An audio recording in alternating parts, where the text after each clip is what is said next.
नमस्कार friends, online take सब कुछ हिंदी में एक बार फिर से आपका स्वागत है। लाल से लिखे सब्सक्राइब बटन को क्लिक कर लें और इस चैनल को सब्सक्राइब कर लें। चलिए वीडियो को शुरू करते हैं। इस वीडियो में हम बात करने वाले हैं एसबीआई सीएसपी के आज के सर्वर प्रॉब्लम के बारे में। आज का जिस तरह का सर्वर प्रॉब्लम रहा हमारे सीएसपी में, बहुत सारे सीएसपी को नुकसान का भी सामना करना पड़ा है। तो यहाँ पे हम बात करने वाले हैं कि हमें बहुत ही सतर्क होकर काम करना है एसबीआई सीएसपी में, क्योंकि अगर हमारे पास कोई गलत ट्रांजैक्शन भी हो जाता है या कोई उस तरह का ट्रांजैक्शन हो जाता है जिसका कि हमें पैसा रिकवरी करना है, तो उस तरह की फैसिलिटी हमारे पास अवेलेबल नहीं है और न ही हमें कोई भी सपोर्ट प्रदान मिलता है, चाहे वो लिंक ब्रांच हो, चाहे वो हम जिस कंपनी से जुड़े हों उसकी बात करें। तो कोई मान लीजिए अगर उस तरह की सर्वर के बीच में अगर कोई ट्रांजैक्शन उस तरह का हो जाता है, रिपीट ट्रांजैक्शन एक तरह से कहें हो जाता है, या किसी प्रकार का अनवांटेड ट्रांजैक्शन हो जाता है, तो हमें कोई भी उसको सुधारने का जो है ऑप्शन हमारे सीएसपी में ना है, ना उसका कोई एक तरह से रूल एंड रेगुलेशन है कि उस तरह उस ट्रांजैक्शन को हम कैसे सुधारें, या कोई पैसा हम डाल दिए तो उसको कैसे वापस मंगाए। एक तरह से सीएसपी ओनर को नुकसान हो जाता है।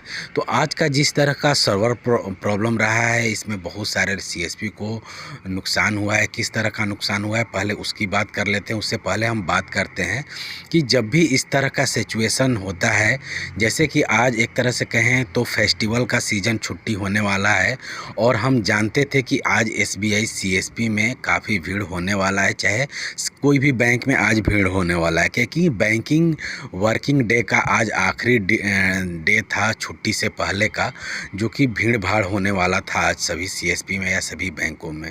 इस दिन अक्सर करके इस सिचुएशन में अक्सर करके एसबीआई सीएसपी का जो है सर्वर धोखा दे जाती है। जी, हम कहना यही चाहते हैं कि अगर कुछ इस तरह का जो है फेस्टिवल वगैरह आता है तो अक्सर जो है हमारे एसबीआई सीएसपी की सर्वर जो है फेल हो जाता है। चाहे एक तरह से कहें मंडे का अगर कोई भीड़ भाड़ का दिन है तो मंडे को भी ज़्यादातर जो है सर्वर डिस्टर्ब हो जाता है। तो ये कब तक होगा, यानी कि जब भी सर्वर डिस्टर्ब होता है काफ़ी जो है परेशानी को झेलना पड़ता है सीएसपी ऑनर को।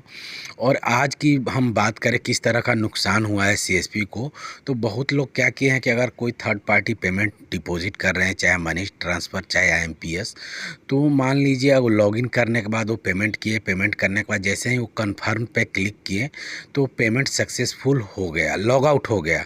जैसे ही कन्फर्म पे क्लिक किए जो है सिस्टम लॉग आउट हो गया। उन्होंने क्या किया कि डायरेक्ट फिर उसको अपना पोर्टल को लॉगिन किया, लॉगिन करने के बाद रिपोर्ट को चेक किए, रिपोर्ट नहीं खुला, तो उनको लगा कि पैसा वो डिपॉजिट नहीं हुआ है। तो वो क्या है दोबारा पैसा डाल दिए, जिसमें कि वो पेमेंट जो है दो दो बार कस्टमर का चला गया। तीसरा जो है नुकसान उन लोग को हुआ है कि जो कस्टमर का पैसा डिपॉजिट कर रहे हैं, सपोज दैट कन्फर्म करने के टाइम उनका सिस्टम लॉग आउट हो गया, वो कस्टमर को जो है पैसा वापस कर दिए कि आपका पैसा डिपॉजिट नहीं हो पा रहा है, सिस्टम लॉग आउट हो जा रहा है। आज का जो ये प्रॉब्लम था, ये बहुत दिनों के बाद ऐसा प्रॉब्लम देखने को मिला, क्योंकि कन्फर्म करने के बाद लॉग आउट होने के बाद भी जो है वो पेमेंट सक्सेसफुल हो गया। यानी कि अगर आप विड्रॉल कर रहे हैं तो विड्रॉल हो गया है, डिपॉजिट कर रहे हैं तो डिपॉजिट हो गया है। विड्रॉल करने में तो सीएसपी को नुकसान नहीं है, क्योंकि वो किसी कस्टमर वापस आएगा सीएसपी आउटलेट पर तो उसका पेमेंट प्रोवाइड हो जाएगा।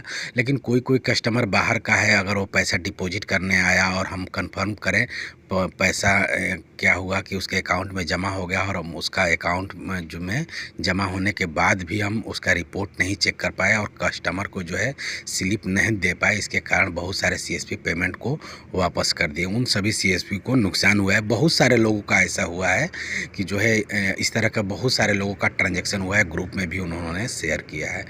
तो आपको बहुत ही अटेंशन रहना है, इस तरह से वर्क नहीं करना है। अगर किसी भी कस्टमर का आपको डाउटफुल लगे कोई भी ट्रांजैक्शन, अगर कंफर्म करते टाइम अगर लॉग आउट हो या सर्वर प्रॉब्लम हो, तो बिना जो है जो रिपोर्ट को चेक किए आप उसका आगे का प्रोसेस नहीं करना है, क्योंकि उसमें क्या होता है कि कंफर्म करते टाइम ज़्यादातर पेमेंट जो है सक्सेस हो जाते हैं। और तो अगर दिन भर बहुत सारे लोग सोचते हैं कि कब तक इनको कस्टमर को बैठाए रखें, तो अगर कभी उस कस्टमर को नेक्स्ट डेट बुलाएं, अगर उस दिन रिपोर्ट नहीं खुल रहा है तो अगले दिन बुलाएं, वो मंजूर है। लेकिन उस कस्टमर को जो है आप पेमेंट ना करें, या एक तरह से कहें उसका डिपॉजिट वापस ना करें। इसमें आपका नुकसान हो सकता है। बहुत ही सतर्क होकर ऐसे सिचुएशन में हमें वर्क करना है। और जैसा कि मैं आपको बताया कि अगर कस्टमर का पैसा डिपॉजिट हो गया तो उसको हमें वापस लेने का बहुत सारे तामझाम हो जाते हैं, जिसमें कि बहुत कम ही पैसा हमें मिल पाता है। कुछ पैसा तो फंस जाते हैं, मिलते भी नहीं हैं। तो इस तरह को बैंक को भी इससे रिलेटिव कोई सलूशन निकालना चाहिए, या अगर कोई उस तरह का अनवांटेड हमारे पास ट्रांजैक्शन हो जाए तो उसको सुधारने का कोई एक सर्कुलर आना चाहिए हमारे सीएसपी में, कि अगर उस तरह का कोई ट्रांजैक्शन हो जाए तो उसको हम कैसे सुधार सकें। जैसे ब्रांचोज में होता है कि वो अगर उस तरह का हो जाता है तो पैसा वापस खींच लेते हैं, या जो भी होता है उनके यहाँ, उतना डिक्लेयर में हमें पता नहीं है। उस तरह का जो है हमारे पास भी कोई सुविधा होना चाहिए, कोई रूल रेगुलेशन होना चाहिए कि किसी कस्टमर के अकाउंट में पैसा डाल दिए, अगर उस समय सर्वर वगैरह फेल होकर वो पैसा चला गया, अगर उसको वापस कर दें तो उसका होल्ड लगाने या उसको पैसा को वापस लाने में कोई एक सर्कुलर होना चाहिए, जिसके तहत हम उस ट्रांजैक्शन को सही कर सकें। तो इस वीडियो में इतना ही। अगर आपको वीडियो अच्छी लगी हो तो अपना सुझाव हम अवश्य हमारे कमेंट सेक्शन में दें। तब तक के लिए थैंक यू, धन्यवाद। मिलते हैं आपको नेक्स्ट वीडियो में इसी तरह के महत्वपूर्ण वीडियो के साथ।